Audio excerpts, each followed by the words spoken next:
A few weeks back, a thing happened in Bashaw during the message that I have long dreamed of happening, and I've said many, many times I would love to have happen.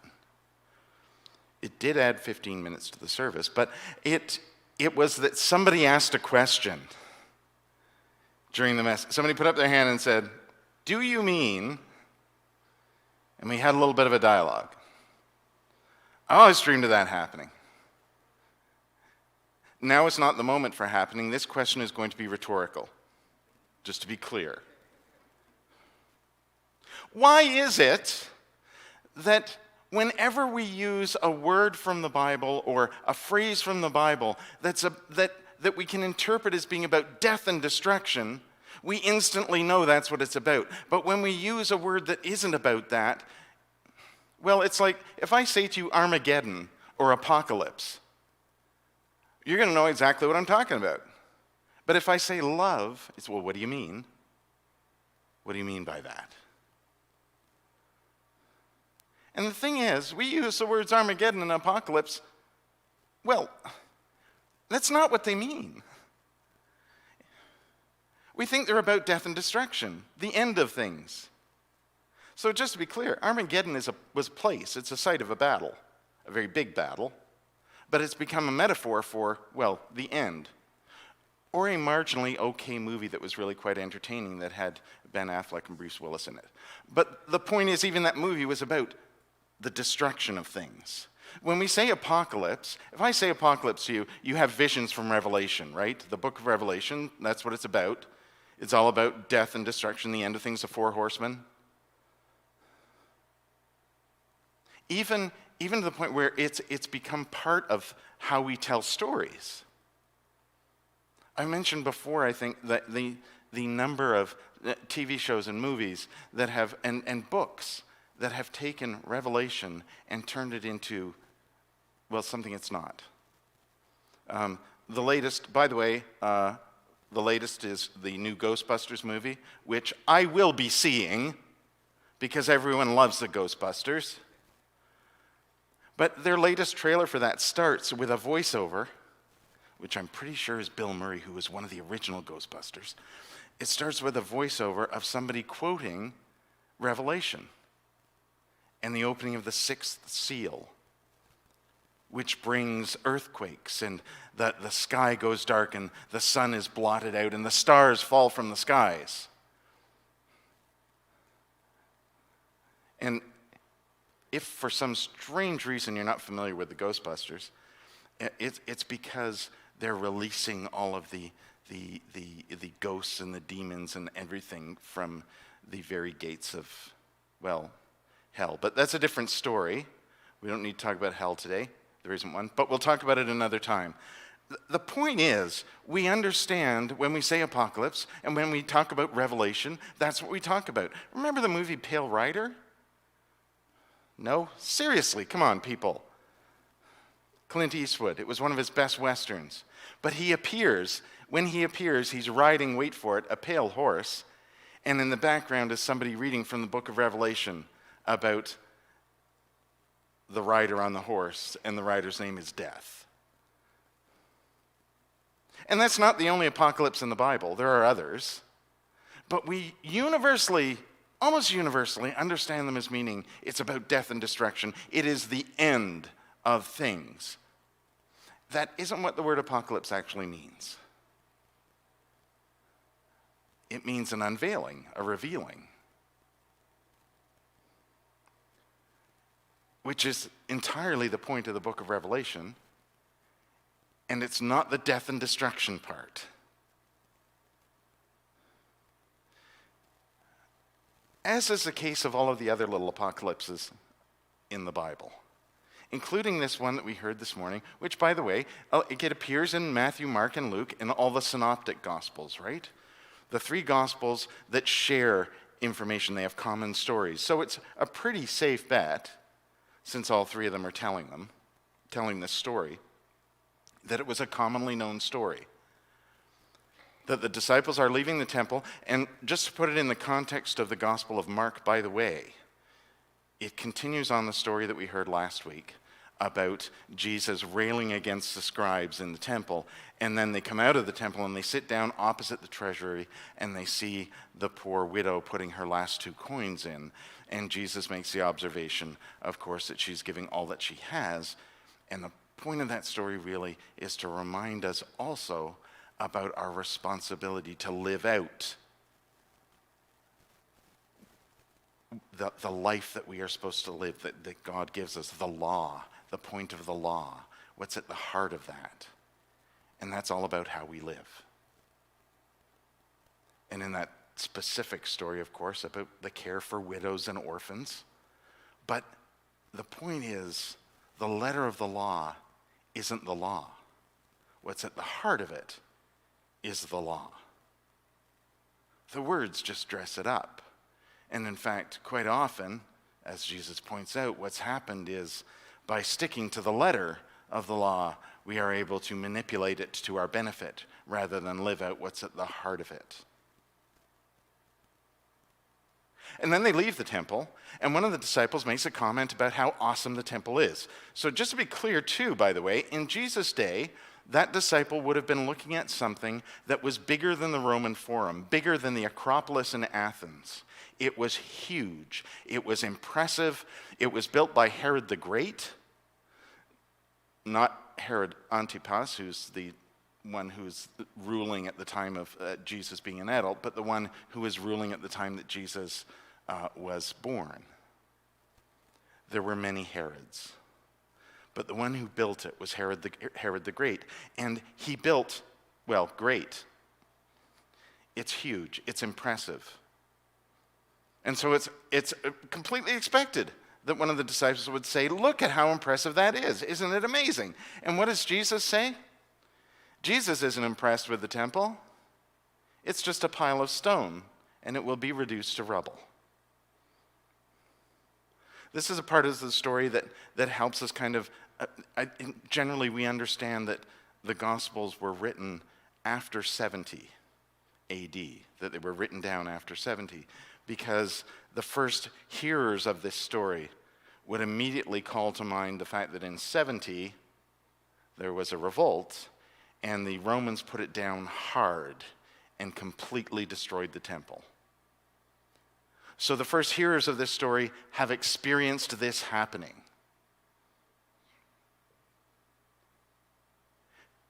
And then Jesus goes on to talk about how other things will happen too. The things that we always associate with a typical apocalypse, death, destruction, famine, all that stuff. And the disciples want to know when. Well, Jesus doesn't answer the question, which kind of begs the question there, does Jesus know? Maybe even Jesus doesn't know. But that's also not the point. Because the point isn't the death and destruction. The point is, this is the beginning of the birth pains. See, much like the book of Revelation, the point of the story isn't the end, it's the beginning. The point of the story isn't the death and destruction, it's what that brings. It's what comes after that. That's the story of Revelation and all these little apocalypses throughout the Bible isn't about watch out, stuff's coming.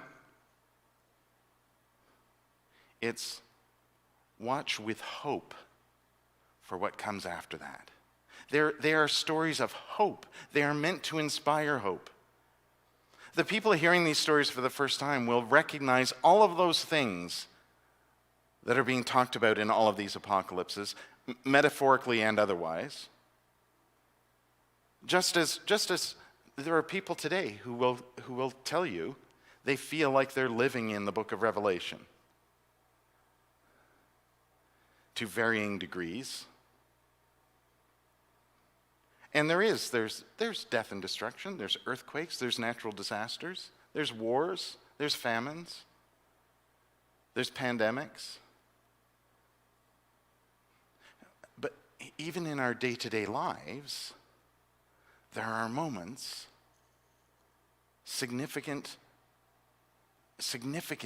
to people, maybe not to others, but there are personal moments that feel like that.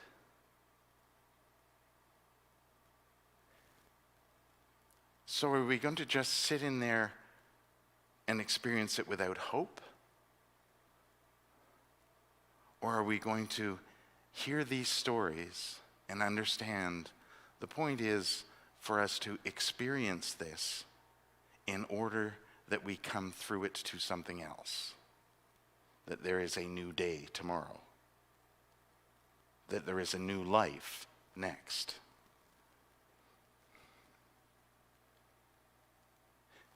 And that God is with us through all of that.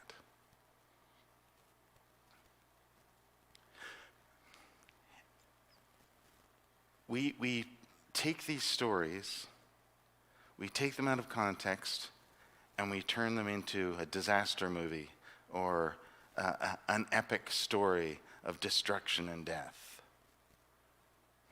Where is the hope?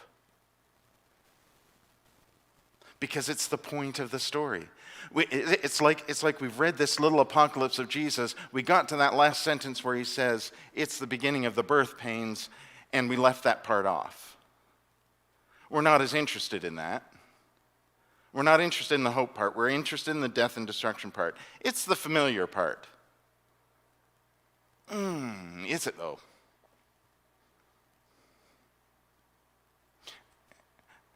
Not to belabor the Anne of Green Gables point, but one of the reasons why I think those stories are so beloved around the world is because they are full of hope and joy. They're full of life. And it's not just the red hair. Sorry, I misspoke. It's orange, isn't it? Carrots.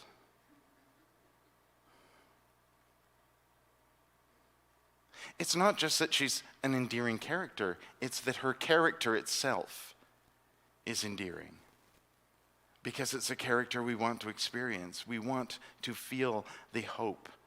We want to feel the sense of opportunity in the next day. We want to feel like we are living forward, that we are living into something new and bright and joyful every day. And it's the point of these stories. What comes? It's too bad Jesus stopped right there. Although I can just imagine typical Jesus. He's probably going, it's the beginning of the birth pangs. I'm a guy. I can't talk about that. You should talk to Mary. Talk to one of the women about that. Hey, why don't you guys talk about that? Because from the pain comes the joy, right? The birth. There is something comes of that.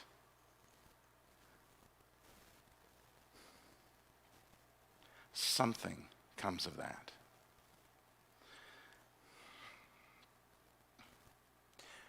There's no perfection in any story.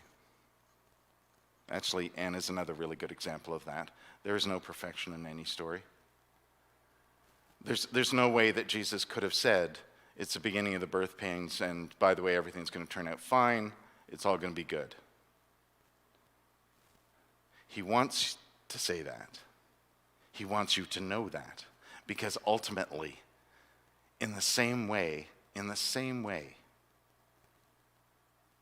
that Jesus is all about what's at the heart of the law, Jesus is also about what's at the heart of the temple. And what's revealed when the walls come down in the temple is that God isn't confined to a space. God isn't in a place. Jesus isn't in a place. The Spirit is not confined to a place. However we know God, God is in all things. Wherever we go, whatever happens to us, however we live, whatever choices we make, God is there. That's the truest part of the hope. Jesus never promises that it's going to be fine. You'll be fine. The worst thing that you can possibly say to someone who is grieving, it's going to be okay. It may well be eventually, but you don't know. And you don't know how long it will take either. The best thing you can do is do what Jesus does. Sit down with people. Not too long ago, we heard the story of Jesus raising Lazarus. We focus on the resurrection part of that story, but there's a key part of that story that happens right before it. When Jesus gets there, what does he do? What's the first thing he does? He doesn't say, "Oh, don't worry, it's all going to be good." He cries with Mary and Martha. He shares their grief. God shares our grief and our experience of hurt and brokenness and offers hope that there is a way through that. I think that's the point of all of these little apocalyptic stories. It's not about the big one. It's about all the little ones and the medium-sized ones and the ones that in the moment feel incredibly huge. God is with us through all these things.